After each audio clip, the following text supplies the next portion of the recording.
Die Gnade unseres Herrn Jesus Christus, die Liebe Gottes und die Gemeinschaft des Heiligen Geistes sei mit uns allen. Amen. Le Seigneur nous connaît et nous libère, il est le Père. Le Seigneur nous éclaire et nous sauve, il est le Christ. Le Seigneur nous console et nous fortifie, il est l'Esprit Saint. Il nous rassemble en son Église. Nous nous retrouvons aujourd'hui pour cette vidéo, pour le culte du dimanche 8 novembre, en cette période de confinement. Nous nous rassemblons autour de la prière, du chant, et nous voulons nous laisser interpeller par sa parole.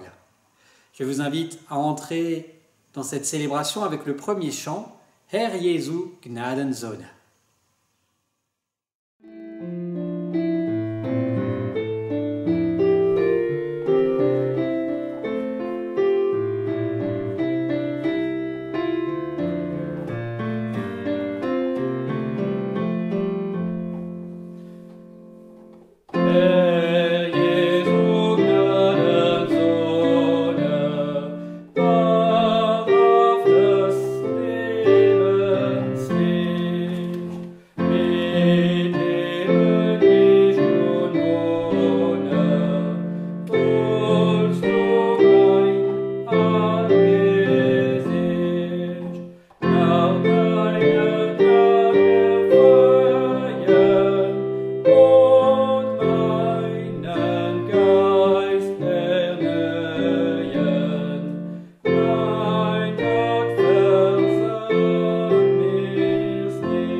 Et ensemble, nous voulons louer le Seigneur avec les mots du psalmiste, et particulièrement le psaume 113. Louez le Seigneur, serviteur du Seigneur, louez. Louez le nom du Seigneur, que le nom du Seigneur soit béni, dès maintenant et à jamais, du lever du soleil jusqu'à son couchant. Que le nom du Seigneur soit célébré. Le Seigneur est élevé au-dessus de toutes les nations, sa gloire est au-dessus des cieux. Qui est semblable au Seigneur notre Dieu? Il a sa demeure en haut, il abaisse les regards sur les cieux et sur la terre. De la poussière, il retire le pauvre, du fumier, il relève l'indigent, pour les faire asseoir avec les grands de son peuple. Louez le Seigneur, serviteur du Seigneur, louez-le. Et nous le faisons avec le premier répond.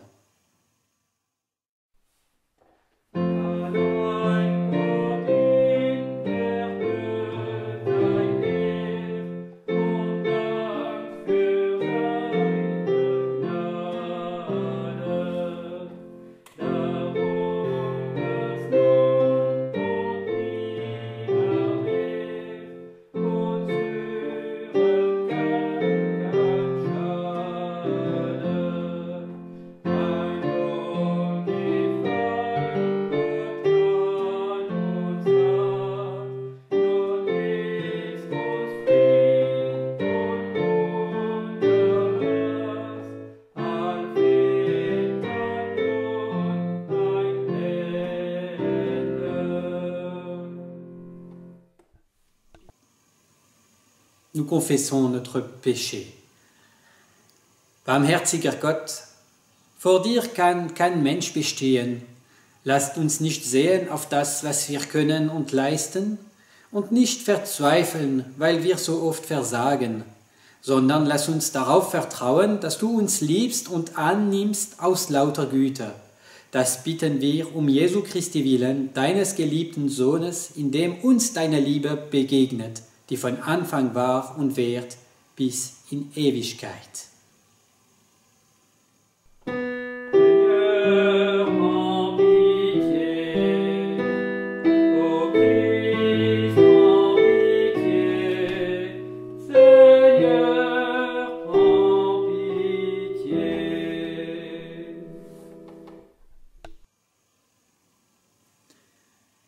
Dans sa grande miséricorde, Dieu nous a pardonné en Jésus-Christ. Recevez l'assurance de son pardon. Que Dieu vous maintienne dans sa grâce et vous conduise à la vie éternelle. Vivez en homme et en femme aimés et pardonnés.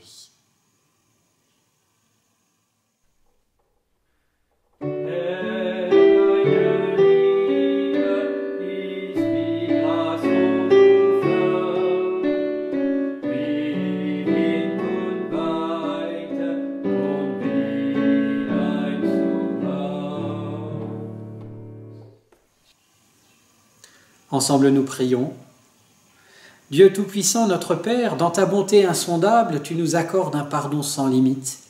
Nous t'en prions, qu'il suscite en nous un esprit de pardon, que notre amour aille grandissant, qu'il gagne en clairvoyance afin que nous discernions ce qui est bon pour nous et pour nos frères. Nous te le demandons par Jésus-Christ notre Seigneur. Amen.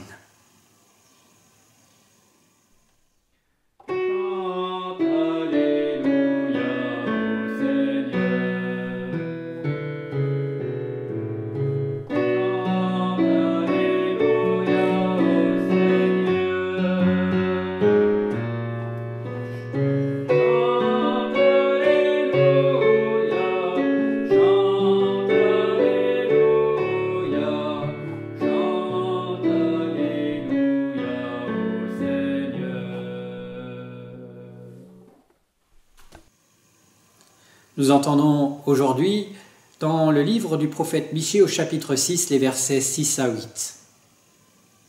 Qu'est-ce que je dois offrir quand je me mets à genoux devant le Seigneur, le Dieu très haut? Est-ce que je dois lui offrir des jeunes taureaux et les brûler entièrement en sacrifice? Est-ce que le Seigneur veut des milliers de béliers, des milliers de torrents d'huile? Est-ce que je dois offrir mon fils aîné pour qu'il pardonne mes fautes et mes infidélités? Le Seigneur te fait savoir ce qui est bien. Voilà ce qu'il demande à tout être humain, faire ce qui est juste, aimer agir avec bonté et vivre avec son Dieu dans la simplicité. Et nous entendons dans l'Évangile selon Luc au chapitre 17, les versets 20 à 24. Les pharisiens demandent à Jésus, « Quand le royaume de Dieu va-t-il venir ?» Il leur répond, « Le royaume de Dieu ne vient pas comme une chose qu'on voit. On ne dira pas, il est ici ou il est là-bas. En effet, le royaume de Dieu est au milieu de vous. » Ensuite, Jésus dit à ses disciples, « Le moment va venir où vous désirerez voir le Fils de l'homme, au moins pendant un jour, et vous ne le verrez pas. Des gens vous diront, « Il est là-bas » ou « Il est ici », mais n'y allez pas, n'y courez pas. En effet, le jour où le Fils de l'homme viendra, ce sera comme l'éclair. Il apparaîtra tout à coup, et sa lumière va d'un bout du ciel à l'autre. » Ensemble, nous chantons le deuxième chant, « Viens en cette heure ».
Nous voulons aujourd'hui entendre dans la première épître aux Thessaloniciens au chapitre 5, les versets 1 à 11. Frères et sœurs, au sujet de la date et du moment où le Seigneur viendra, vous n'avez pas besoin qu'on vous écrive. Vous le savez très bien vous-même, le jour du Seigneur arrivera comme un voleur dans la nuit. Quand les gens diront « quelle paix, quelle sécurité », alors tout à coup ce sera la catastrophe. Elle tombera sur eux comme les douleurs sur la femme enceinte, et ils ne pourront pas y échapper. Mais vous, frères et sœurs, vous n'êtes pas dans la nuit, et ce jour-là ne peut pas vous surprendre comme un voleur. En effet, tous, vous appartenez à la lumière, vous appartenez au jour. Nous ne vivons pas dans la nuit, nous ne vivons pas dans l'obscurité. Ne dormons pas comme les autres, mais restons éveillés et soyons sobres. Ceux qui dorment la nuit, dorment.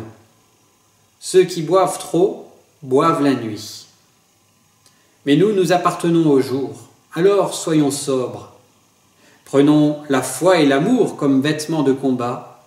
Mettons comme casque l'espérance d'être sauvés.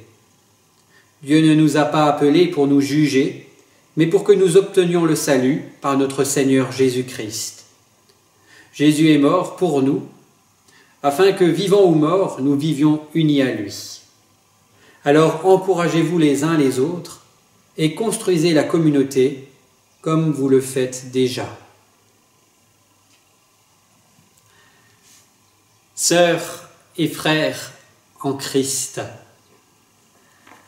je vous appelle ainsi, frères et sœurs, comme l'apôtre qui s'adressait, lui, à la communauté de Thessalonique en Grèce. Il est en train de répondre à différentes interrogations, à différentes inquiétudes qui jalonnaient la vie de foi toute nouvelle de cette jeune communauté.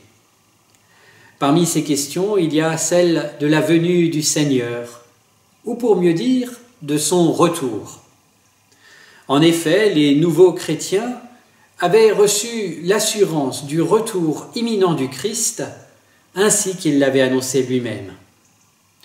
L'idée s'approchait d'une entrée triomphale dans le monde, comme se passaient les triomphes accordés aux princes qui revenaient d'une guerre.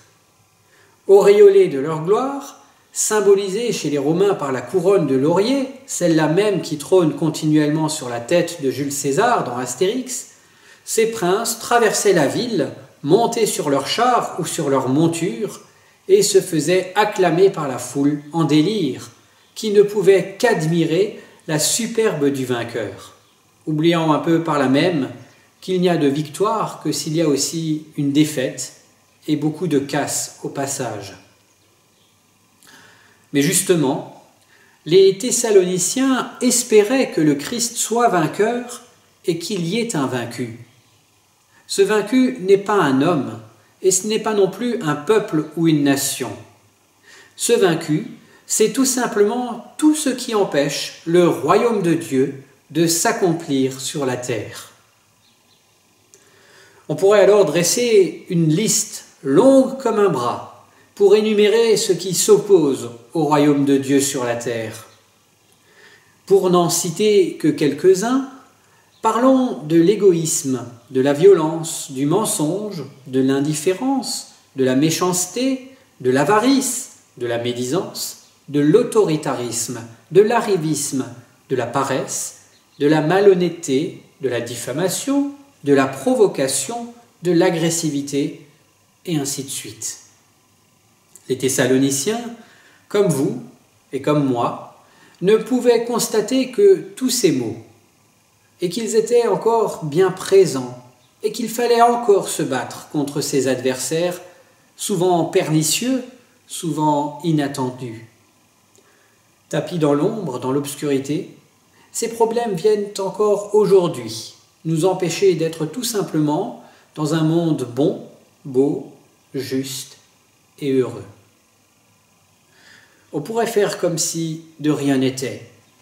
Et c'est ce que l'apôtre fustige quand il raille ceux qui prétendent qu'ils sont en paix et en sécurité.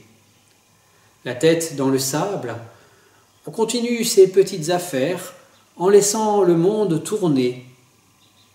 et en espérant que le malheur nous évitera et que nous y échapperons.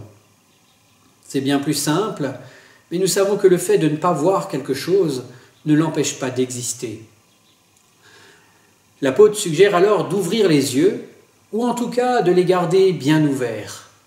Oui, il nous faut regarder l'adversaire en face et ne pas le sous-estimer.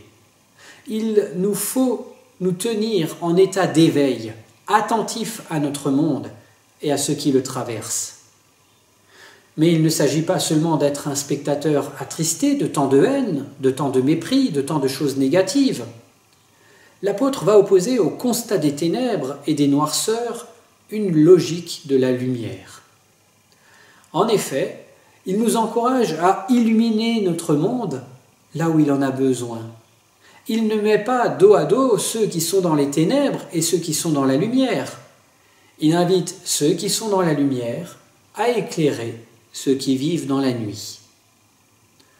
Le triomphe du bien sur le mal ne se fait alors pas par des actions d'éclat, mais bien par une lueur qui grandit pour aller baigner de lumière les longs coins les plus sombres de nos existences.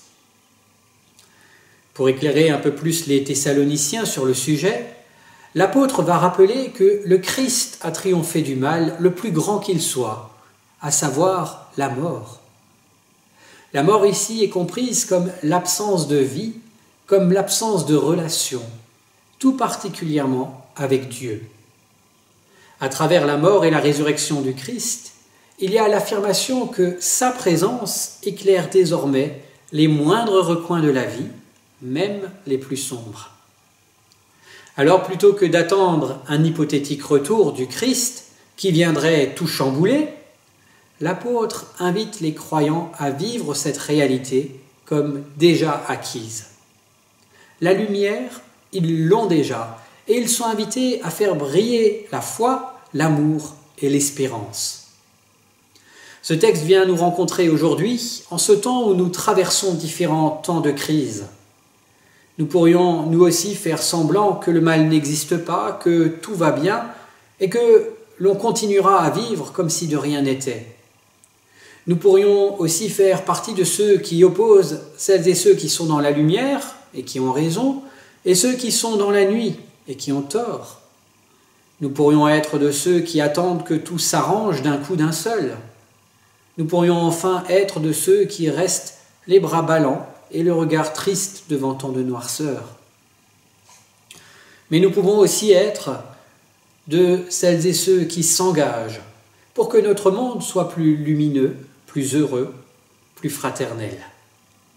En ce temps où nous restons confinés, les uns à la maison, les autres au travail, il nous est donné d'aller porter notre petite lueur d'espoir, notre petite flamme d'amour, notre lumignon de foi dans ces lieux restreints où nous pouvons faire notre possible. Certainement, cette lueur grandissante pourra dépasser le seuil de nos maisons, de nos entreprises et de nos administrations, pour être un témoignage pour ceux qui traversent aujourd'hui l'obscurité.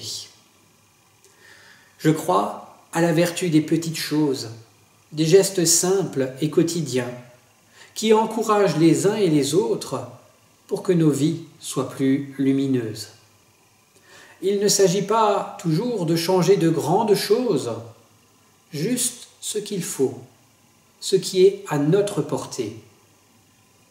Nous voici donc porteurs d'espoir, d'apaisement, de joie, de confiance, de paix, de fraternité, de réconciliation, d'encouragement, de partage, de sincérité pour tous nos frères et sœurs en humanité.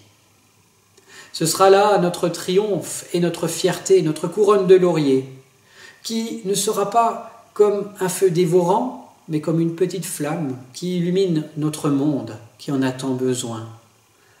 À la manière d'une veilleuse qui vient traverser l'obscurité, rappelons-nous que nous pouvons allumer notre flamme d'amour à celle du Christ, qui nous a promis que jamais plus nous ne serons dans les ténèbres.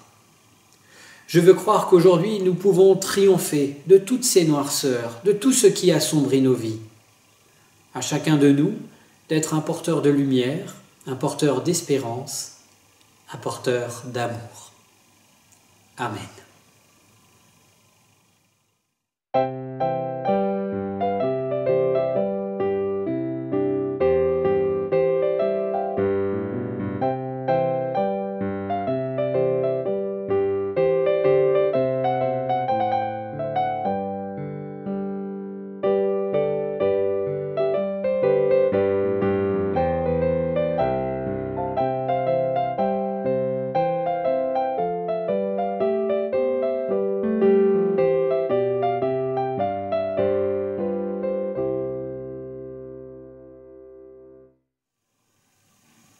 Je vous invite à chanter le 3e chant, Ach bleib mit deiner Gnade.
Ensemble, nous prions les uns avec les autres et les uns pour les autres. Seigneur, rends justice aux pauvres, aux opprimés, à ceux qu'on méprise. Délivre les victimes des puissants. Rends à tout être vivant sa dignité. Seigneur, prends pitié. Seigneur, donne le courage et la force à ceux qui sont accablés par la peine, par la tristesse, par le doute, afin que pour eux rayonnent à nouveau des jours heureux. Seigneur, prends pitié.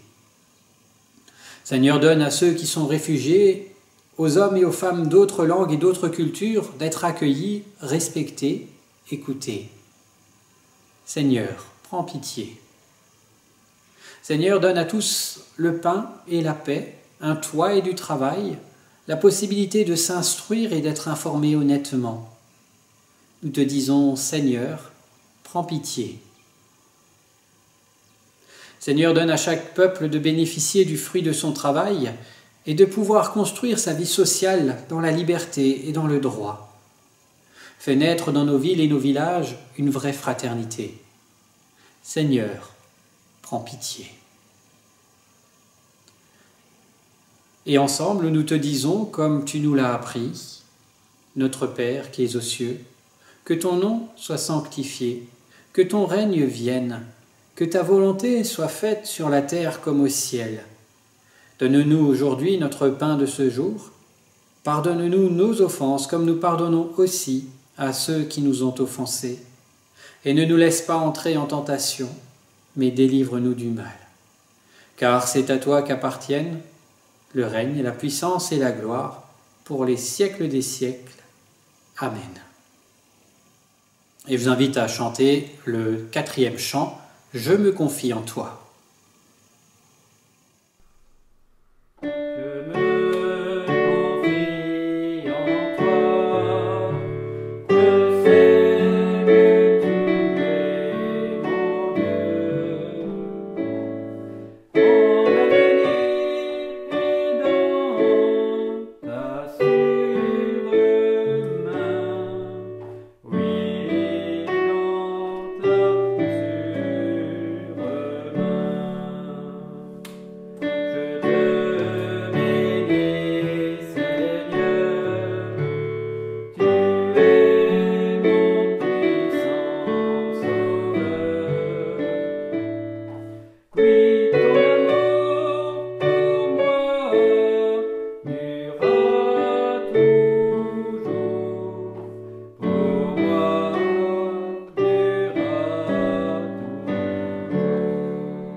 Le mot d'ordre pour cette semaine est extrait de l'Évangile selon Matthieu au chapitre 5, c'est le verset 9, où il est écrit « Heureux ceux qui font œuvre de paix, ils seront appelés fils de Dieu. » Nous recevons la bénédiction du Seigneur.